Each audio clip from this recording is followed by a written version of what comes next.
Also on tonight's programme, around £200 more, some of England's poorest families face a big rise in council tax payments as a result of funding cuts. I'm not a scrounger. I might keep my curtains shut in the morning sometimes, but that's to keep the heat in. Many of the poorest households in England face council tax rises from April as a result of government funding cuts.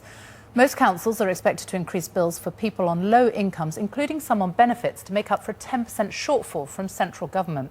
Some will have to pay council tax for the first time. A typical bill will rise by between £100 and £250 a year.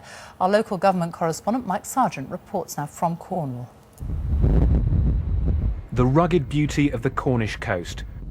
But away from the postcard images, there's another side to the county, where those on benefits or in low-paid work are struggling.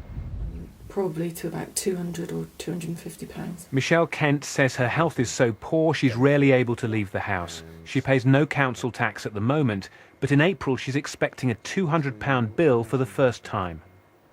There's nothing else I can give up. There's nothing else I can stop. What do I do?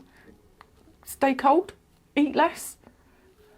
I don't know. When you're told that one bit of money that you're given is because you need it, you know, I'm not a scrounger.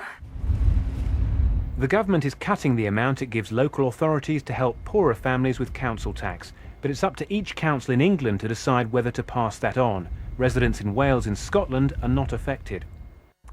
Some local authorities are managing to find other savings so they can keep paying the council tax of the lowest income households. But many, including Cornwall, say they've got no choice but to ask those on benefits and low pay to find the money. Cornwall wants 25% of full council tax from the families affected, but some authorities like Newcastle are demanding no more than 8.5%, a level that gets them extra money from government. Bristol, meanwhile, is absorbing the full impact of the cut. The poorest families there still won't have to pay anything.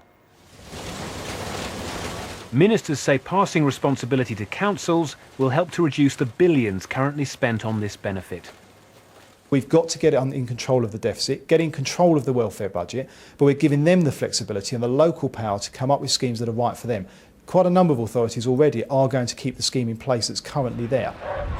But in Cornwall, they say if they don't cut council tax benefit, they might have to close libraries or stop fixing some of the roads. And if councils in England can't or won't find the extra money, then low-income households may have to. Mike Sargent, BBC News, Cornwall.